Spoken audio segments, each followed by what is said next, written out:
dans ce 17-18 que vous propose la TFM tous les jours pour les besoins de cette présidentielle. Dans l'entre-deux tours pour cette présidentielle entre Macky et Abdoulaye Wade au second tour, chaque jour on vous propose un sujet qui fait l'objet d'un débat. Cet après-midi, nous avons choisi de parler de l'éducation compte tenu de sa situation préoccupante qui fait même l'objet de sujets électoraux donc dans tous les camps. Pour cela, nous avons fait venir les deux sensibilités en question. D'abord, Abdoulaye Diatta de la coalition FAL 2012. Abdoulaye, bonjour. Bonjour, M. Diao. Voilà, merci de répondre à notre invitation. Également, Boubacar Sigine Si de Benno Bok Yakar, bonjour. Bonjour, Papis. Avec des excuses parce que vous avez accusé un retard. Avec mes excuses aux téléspectateurs, mais c'est un retard dû à des contraintes qui étaient indépendantes de ma volonté. Voilà, vous êtes excusé. Donc, la toute première question, avant de vous proposer un sujet sur un reportage de Fatima Ba. Abdoulaye, à vous d'abord. Que vous inspire cette situation de l'éducation au Sénégal? Merci beaucoup. Celle que nous vivons actuellement. Oui, celle que nous vivons, effectivement. Je commencerai par vous remercier pour l'intérêt que vous portez effectivement à ce secteur vital que constitue l'éducation dans le développement d'un pays comme le nôtre particulièrement. Et je tiens à saluer aussi mon co-débatteur, qui est mon jeune frère, Boubacar Sigine Si, et dire que c'est une situation plus ou moins regrettable. Parce que l'école doit être dans la parabole de sécurité. Elle doit être au-dessus des contingences politiques et stratégiques dans ces périodes. Et ce qui nous arrive est un gros dommage, parce que c'est beaucoup d'argent, c'est beaucoup d'espoir investi. Et malheureusement, il y a toute une panique autour. Et on ne sait plus aujourd'hui dans quel sens les choses vont aller. Et c'est tout à fait, en tout cas, regrettable. Et nous pensons que des situations pareilles ne devraient pas perdurer et que tout le monde devrait prendre conscience de cet état de fait et aller dans le sens... Alors, quand vous dites qu'il y a que c'est regrettable, il y a forcément des responsabilités. Regret va avec responsabilité quelque part. Elle se situe à quel niveau? Ces responsabilités, bon, en tout cas, moi, je les situe au niveau du manque de considération des accords que nous avons eus avec certaines organisations syndicales.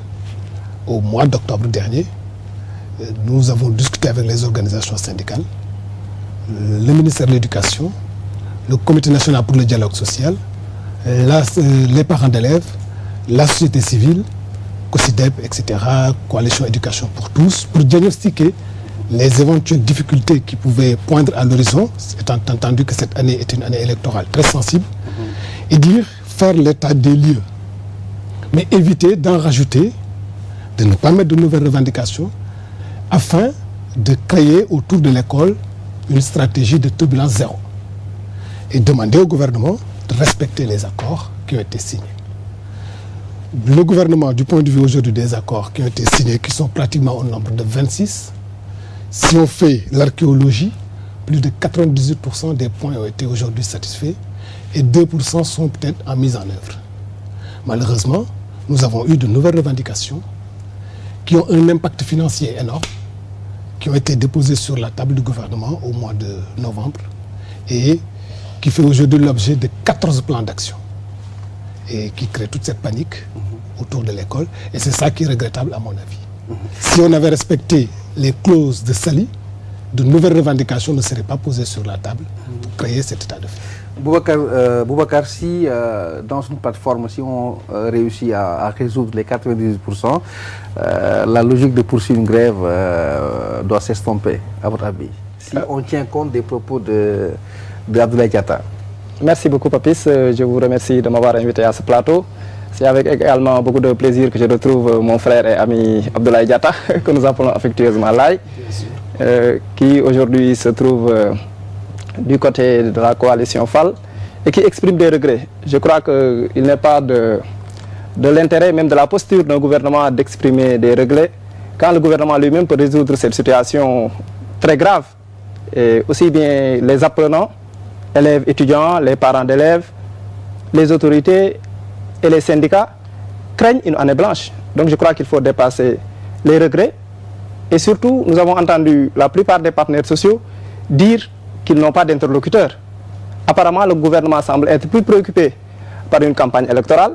Les ministres en charge de l'éducation, que ce soit du préscolaire à l'élémentaire jusqu'à l'enseignement supérieur, ou bien les autres ministres qui doivent négocier avec les syndicats, apparemment, ils ont laissé leur bureau pour aller faire campagne pour un candidat déjà battu à l'avance et qui, en réalité, n'a jamais exprimé une véritable préoccupation, une prise en charge responsable du secteur de l'éducation et de la formation professionnelle. Donc, c'est ce qui explique un peu ce qui se passe aujourd'hui. Et j'ai été très attristé de voir, même ce matin en revenant à Dakar, parce que j'étais dans les régions, de voir une cohorte d'élèves qui rentraient parce que les syndicats avaient décrété encore un mot d'ordre de grève et cela dure presque 3 mois.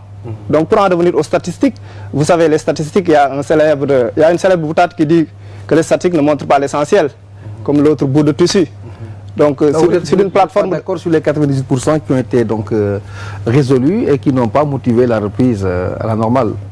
Ce n'est pas simplement un pourcentage. Si vous avez 5 questions à régler, si vous en réglez 3 et que les 3 ne sont pas les questions essentielles, si vous laissez de côté les 2 questions essentielles, à savoir, comme l'a dit mon frère et ami Abdoulaye Diatta, les questions qui ont une incidence financière ou une incidence pédagogique, c'est comme si vous ne réglez rien, c'est du saupoudrage. Et malheureusement, nous nous trouvons à ce stade. Et je rappelle que notre candidat, le président Macky Sall, a lancé un appel dès le début de la campagne électorale et juste après le premier tour, un appel pour des négociations sincères et responsables entre tous les partenaires, que ce soit le gouvernement, les syndicats, les parents d'élèves, pour qu'on trouve une solution pour sauver cette année. Parce qu'il ne reste plus quelques jours et il serait dommage que toute une année soit perdue, que beaucoup d'énergie, d'argent, d'efforts tombent. Puisqu'on parle de regrets, en tout cas les parents sont vraiment désolés. Nous avons consacré un sujet sur cela. C'est Fatima Ba qui nous propose le sujet consacré aux parents d'élèves qui ont des préoccupations pour que l'année soit sauvée afin que leurs enfants puissent suivre normalement, puissent travailler normalement. Tout ce reportage. Ces parents d'élèves sont tous inquiets. La cause, ces grèves interminables qui handicapent l'éducation de leurs enfants. Une année blanche se profile à l'horizon, mais ils ne veulent pas en entendre parler. Je le ressens très mal dans la mesure où mes enfants je les ai bien préparés au début de l'année. Ils sont allés à l'école, mais à chaque fois, c'est pour aller et retour. Depuis l'ouverture de l'année, ils n'ont rien fait. Ils n'ont pas fait de cours. Et on ne peut même plus les contrôler. Bon, moi d'habitude, ma petite fille va à l'école à 8h, mais dès 9h, elle est déjà de retour. Lorsque je lui demande pourquoi, elle me répond que leurs maîtres sont en grève. C'est dur pour tous les parents, ça fait mal au cœur que les enfants viennent tout le temps à la maison. De retour de l'école, ils disent qu'ils n'ont pas fait cours, il y a grève, vraiment c'est dur. Ces grèves qui touchent d'habitude les écoles publiques sont en train de perturber l'enseignement dans les écoles privées. C'est très dur, surtout pour nous qui payons. Nos enfants sont dans le privé et ceux de l'école publique les font sortir à chaque fois. Le privé ne peut pas terminer le programme, tandis que le public fait la moitié du programme. À l'examen, il leur donne le même truc, les mêmes épreuves. Donc là, c'est favoriser le privé au détriment du public. Ils sont obligés de faire sortir les élèves du privé. Selon ces pères de famille frustrés, l'appel au dialogue avec les enseignants du ministre Khalidou Diallo est un peu tardif. C'est un peu tard parce que il y a presque 4 ou 5 mois que certains gosses ne vont plus à l'école, ne travaillent plus. Alors, s'il faut retrancher 4 mois des 9 mois de l'année scolaire, vraiment... il ne reste pratiquement plus rien, quoi. On espère que nos discussions vont aboutir à quelque chose de concret parce que s'il faut promettre aussi pour ne pas tenir promesse, alors là, c'est pas la peine, c'est faire du dilatoire. Depuis lors, ils pouvaient négocier pour reprendre les cours. Mais il faut attendre jusqu'au dernier moment entre ces soirs de premier tour et deuxième tour, tu recevras les enseignants. Quelle autorité tu as maintenant pour le faire? Si certains croient qu'on peut encore sauver l'année, d'autres par contre ont perdu tout espoir. Mais une chose est sûre, l'année scolaire tire à sa fin. Donc toute solution contre une année blanche doit être prise le plus vite possible. Voilà, sur les regrets, on va laisser peut-être Abdoulaye Diatta commenter l'avis des parents d'élèves qui se résume globalement par une inquiétude et qu'une prise en compte réelle des choses n'est pas faite. C'est des réactions électoralistes à la limite, si on comprend bien, alors que c'est des problèmes qui sont antérieurs à tout cela. Quelle est votre réponse? Oui, bon, moi je devrais peut-être préciser que je regrette la situation, mais je n'ai pas de remords. Ce qui se passe, nous avons pris toutes les dispositions pour éviter les perturbations. Ce sont nos partenaires de l'autre côté qui n'ont pas joué le jeu. Parce que les accords, il faut les différencier de la plateforme. Les accords signés, mis en œuvre, c'est ça qui devrait poser peut-être problème. Or, aujourd'hui, il n'y en a pratiquement plus. Et je vais revenir là-dessus. Vous avez respecté tous vos engagements? Tous nos engagements sont respectés, nickel, pas de problème. La preuve, vous avez un syndicat qui est sur le terrain, sur 50. Le Sénégal a 50 syndicats d'enseignants. Vous imaginez, c'est extraordinaire. Il y en a un seul qui nous a déposé une plateforme revendicative avec de nouveaux points. 6 points, les 6 sont des points à incidence financière, au mois de novembre, s'il vous plaît. Donc, la résolution dont l'impact financier, je vous dis, quand nous l'avons évalué là au mois de décembre, c'est 48 milliards pour 2012, 60 milliards pratiquement pour 2013 et 70 milliards pour 2014. Il faut avoir une stratégie pour trouver les moyens de régler ces questions. Et nous les avons rencontrés au niveau du ministère de l'Éducation, contrairement à ce qu'ils disent, et ils embarquent même nos amis dans l'erreur. Au niveau du ministère, nous les avons rencontrés. Le ministre de l'Éducation les a rencontrés avec son équipe. Le ministre de la fonction publique les a rencontrés. Le Premier ministre les a rencontrés. Et même le président de la République les a rencontrés. Donc, il n'y a pas de difficulté de dialogue. C'est la volonté exprimée par ces gens-là à ne pas perturber l'année. Qui n'aboutissent à rien. Non, il y a des propositions. Il y a même des propositions. Mais vous savez, quand ils disent nous, on n'y va pas, on va retenir l'école, mais écoutez, c'est ça qui est regrettable. Alors qu'il n'y avait pas raison de mettre en place une plateforme revendicative, mais quand même les propositions sont faites, ils vous disent ah non, non, non, non, ce n'est pas possible. Et nous avons tout fait pour éviter cette période de campagne électorale. Parce que vous savez bien, il le dit, hein, il dit que nous sommes tous en campagne, c'est vrai, c'est normal. Vous ne pouvez pas aujourd'hui demander à un candidat à la présidentielle, mais de rester au bureau pour recevoir. Et c'est pour cela que nous avions dit 2012 est une année très complexe. S'il vous plaît, pas de nouvelles revendications. Aujourd'hui, aller même dans le sens de signer un protocole d'accord, il me semble, relève peut-être de l'irresponsabilité. Parce que les mandats sont remis sur la table, c'est engager un autre gouvernement à faire peut-être des choses qu'il ne pourra pas faire. Ou bien c'est prendre des dispositions qui ne sont pas cohérentes, en tout cas vis-à-vis de ce que nous pensons aujourd'hui qu'il ne faut pas faire, signer des engagements qu'on ne peut pas respecter. Depuis 2007, on s'évertue à ne plus signer un engagement non matérialisable. Et c'est ça qui fait qu'aujourd'hui, ils poussent, et nous comprenons aussi le jeu. Nous savons que derrière, certains sont instrumentalisés. Je suis désolé de le dire comme ça, et c'est bien dommage, ils ont pris les enfants en otage, parce qu'il y a d'autres formes de lutte. D'ailleurs, les élèves l'ont montré hier. Ils ont fait une marche. Ils ont fait la marche samedi. Mais les grands font la grève du lundi au vendredi. C'est à la limite même incompréhensible. C'est des 72 heures, des 96 heures, c'est des débrayages qui ne s'arrêtent pas. C'est insoutenable. C'est insoutenable. C'est même pas compréhensible, alors, M. Boubacar Sigine, certains pensent... Sigine, voilà, excusez-moi, Sigine Si. Alors, certains pensent qu'au-delà des préoccupations électoralistes, syndicalistes, il faut sauver l'essentiel. L'essentiel, c'est de ne pas aller dans le sens, en tout cas, d'un bras de fer avec l'État pour l'intérêt de l'éducation. Est-ce que c'est votre avis? Et de ne pas donc profiter de ce contexte assez sensible pour justement bloquer tout. C'est votre avis?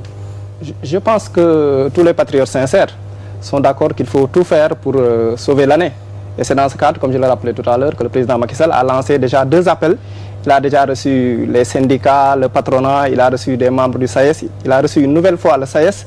Et je suis atterré d'entendre mon ami Abdoulaye Diatta traiter les syndicalistes d'être instrumentalisés. Je crois que lorsque vous avez un gouvernement qui a de tels préjugés, qui accusent à tort et à raison des syndicalistes qui sont quand même des enseignants, qui sont des citoyens responsables, qui prennent à bras le corps leur métier, qui ont en conscience l'avenir délicat des enfants et par conséquent du pays. Je crois qu'il faut d'abord respecter tous les acteurs. Ce sont des acteurs responsables qui ont leur partition à jouer, il faut les respecter, il faut les considérer comme des partenaires, mais ne pas les accuser d'être instrumentalisés.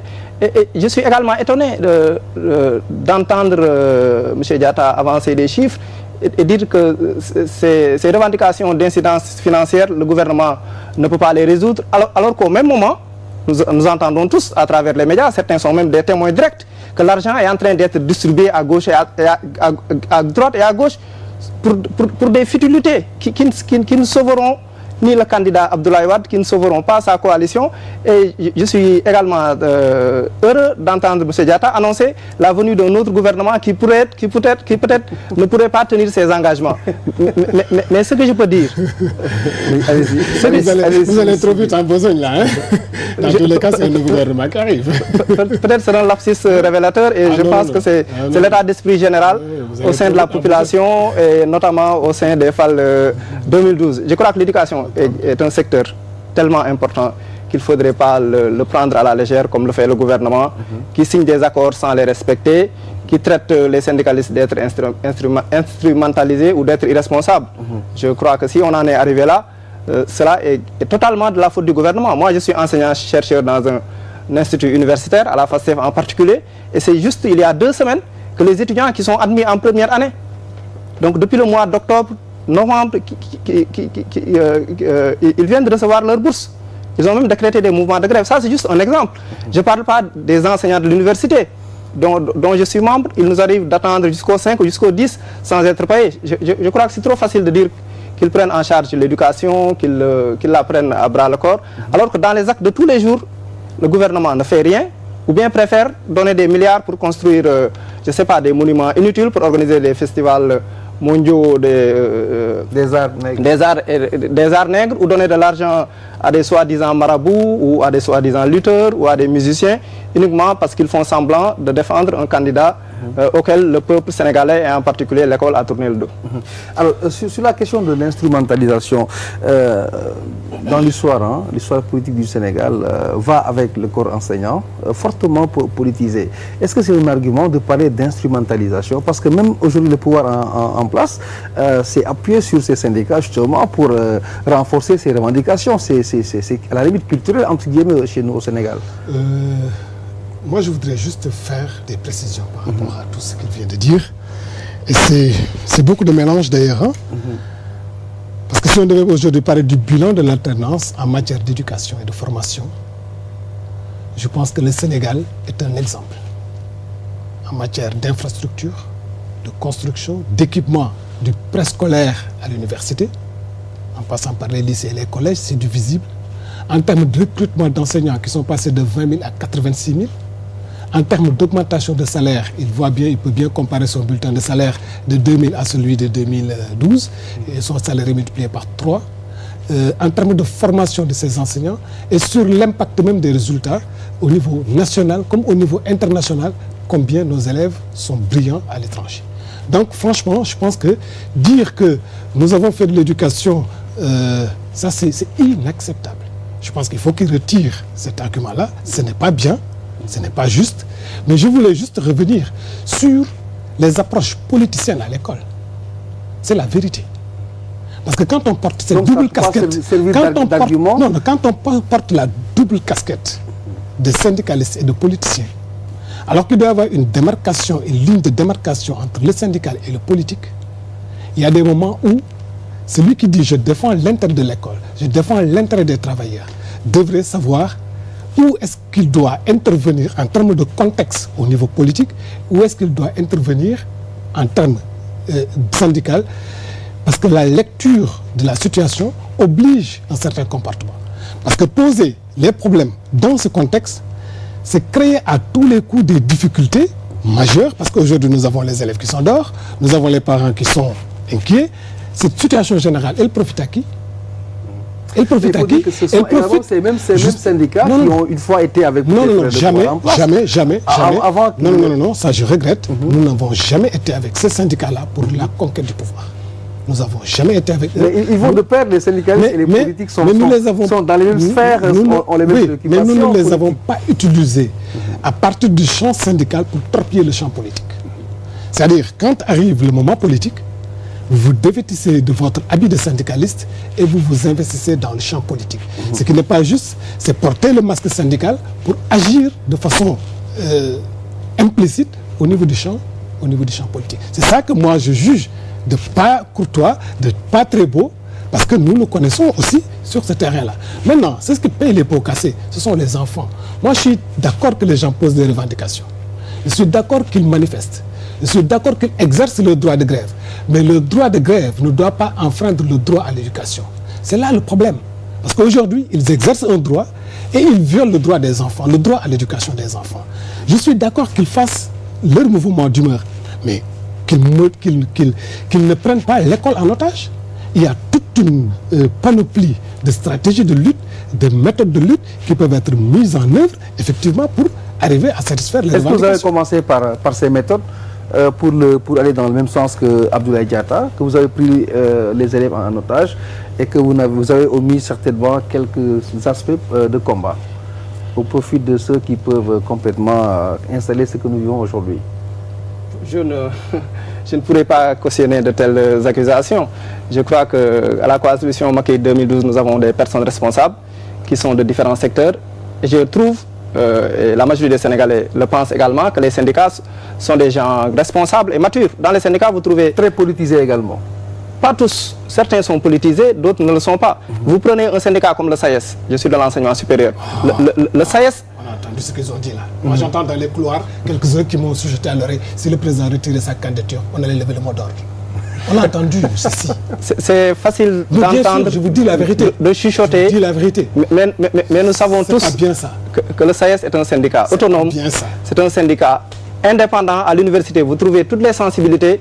Et je trouve vraiment malvenu d'accuser les syndicalistes de confusion. Mais sur son degré de politisation, parce que c'est ça la question, est-ce que vous, objectivement, vous constatez que c'est une forte pénétration politique aujourd'hui? Bien sûr. S'il y a une forte réalité ou bien c'est simplement des suppositions? Parce que je veux simplement poser le problème, mais pas le trancher. Il y a des syndicats politisés, il y en a, ce n'est pas la majorité.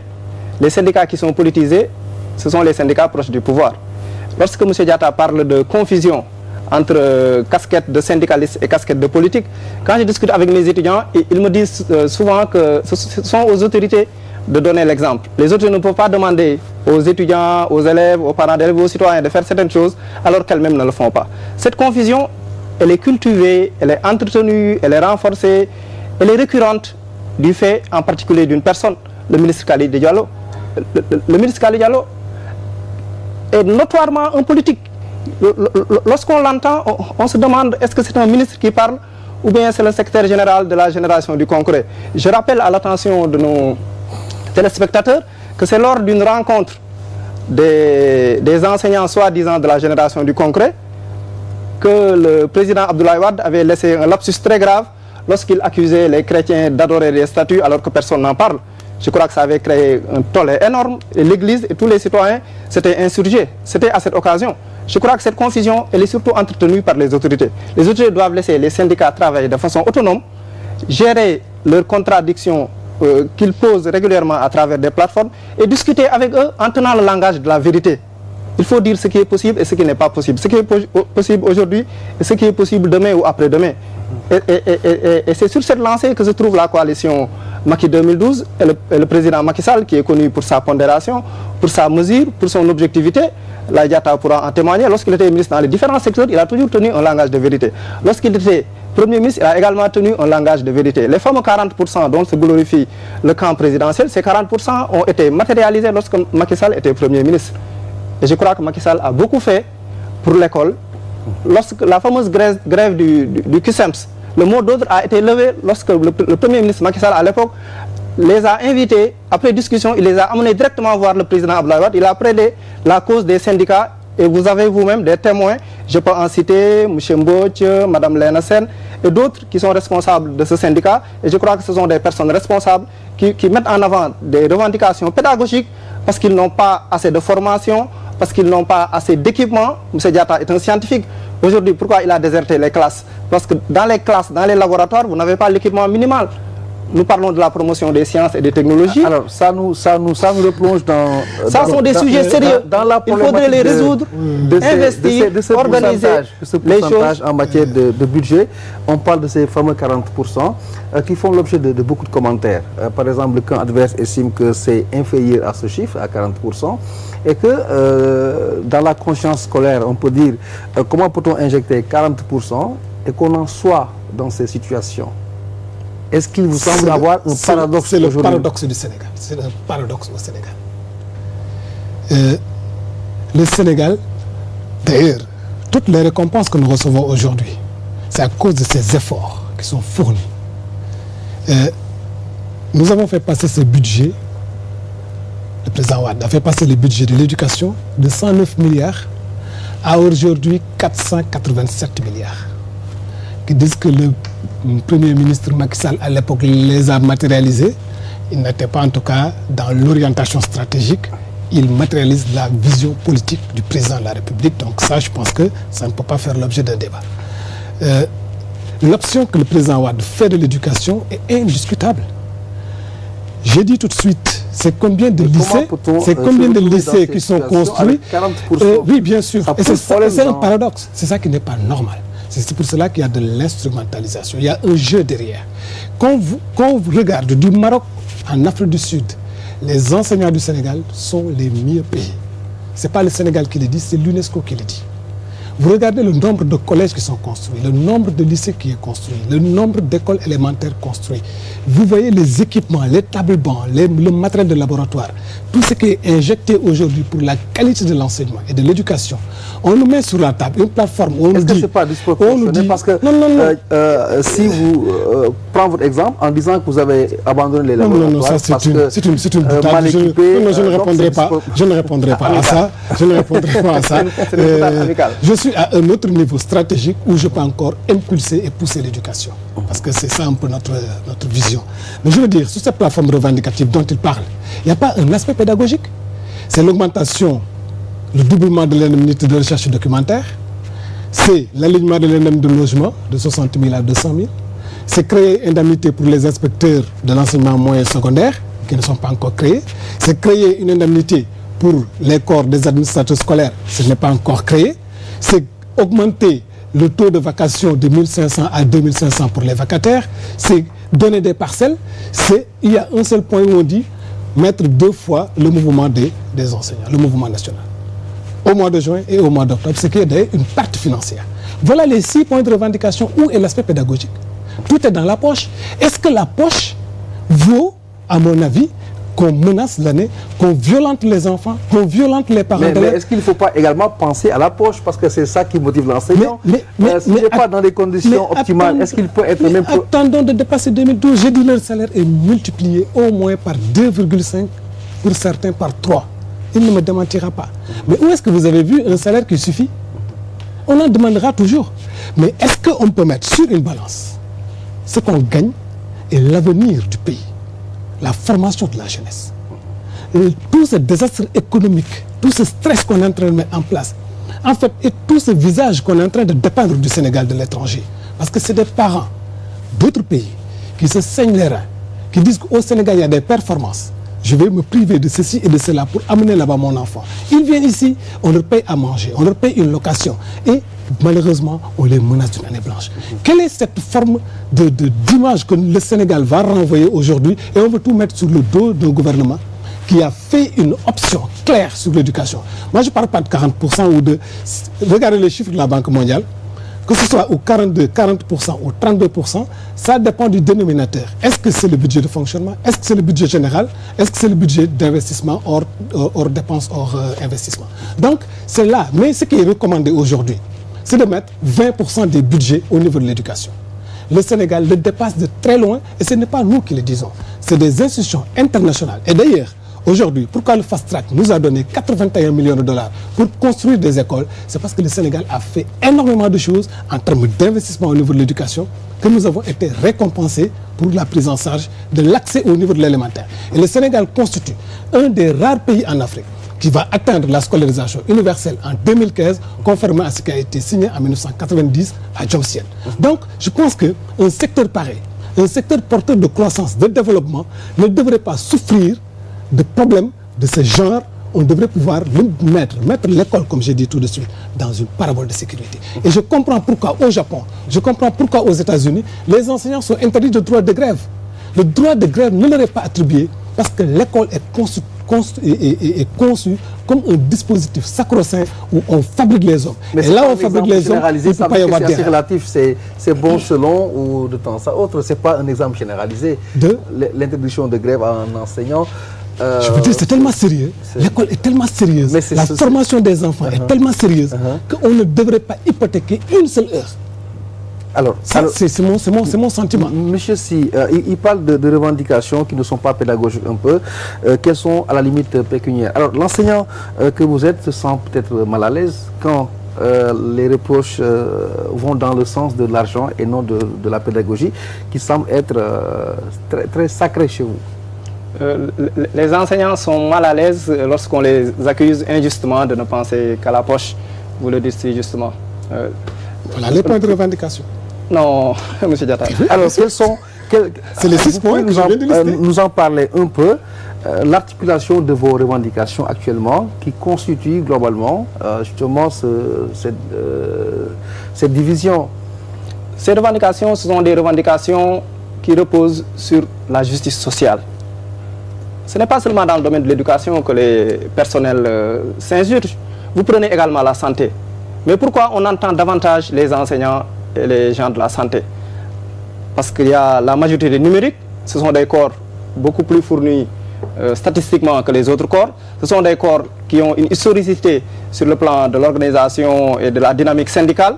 Ce sont également des corps qui ont peut-être un niveau d'organisation qui leur permet d'être relativement autonomes des pouvoirs politiques et autres. Donc, aujourd'hui, les revendications des enseignants, ce ne sont pas simplement des revendications d'ordre pécuniaire, ce sont des revendications d'ordre pédagogique. Les enseignants demandent plus de formation, les enseignants demandent la prise en compte des années de vacarisation, les enseignants demandent l'équipement des laboratoires, les enseignants demandent plus de démocratie dans les affectations, les enseignants demandent plus de justice. Et je crois que cette quête de justice, elle est parfaitement prise en compte par le programme de la coalition Macky 2012, dont l'un des 3 axes repose sur la mise à plat de toutes les injustices. Lorsque les enseignants ou les gens de la santé ou d'autres personnels de l'administration ou du privé s'insurgent, c'est parce qu'ils sentent une injustice. Le président Abdoulaye Wade, chaque minute, il a une idée. La minute d'après, il change complètement d'idée. Il se lève, il augmente, je prends un exemple, les salaires des journalistes. Ensuite, les médecins vont râler. Il augmente un peu les salaires des médecins. Ensuite, je ne sais pas, les gens qui travaillent dans les mines ou dans l'hydraulique vont râler. Nous, ce que nous proposons, c'est une mise à plat, une discussion générale sur l'ensemble des points essentiels auxquels le peuple est confronté. Nous proposons en particulier pour l'école de nouvelles assises, peut-être qu'on les appellera états généraux ou assises nationales, je ne sais pas, mais il faudrait trouver l'occasion de mettre en place un grand forum de discussion où tous les partenaires, que ce soit les syndicats enseignants, que ce soit les associations de parents d'élèves, que ce soit des experts, que ce soit les politiques, les religieux, nous prenons en compte également l'enseignement religieux. Nous prenons surtout en compte l'enseignement professionnel. Parce qu'aujourd'hui, si les enfants ne sont plus tellement motivés, c'est parce qu'ils voient leurs grands frères, ils voient leurs aînés, lorsqu'ils sortent de l'université, ont du mal à trouver des stages, ont du mal à trouver un emploi, sont souvent obligés même de chercher d'autres sources de financement pour faire une formation professionnelle. Je crois qu'aujourd'hui, ce grand déséquilibre, quand il parle de résultats, je suis surpris. C'est vrai, on a peut-être 60 000, 70 000 étudiants à l'université, mais les finalités, les contenus, même les objectifs sont complètement en déphasage avec le tissu économique, avec les besoins d'emploi. Je crois qu'il faudrait aller faire des filières porteurs.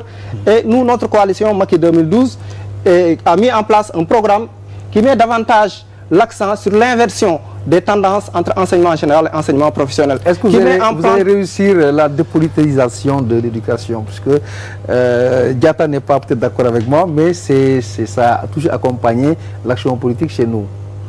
Je l'ai dit, il y a quelques syndicats qui sont politisés, mais ces syndicats, vous les trouvez, c'est des syndicats qui sont plutôt proches du pouvoir.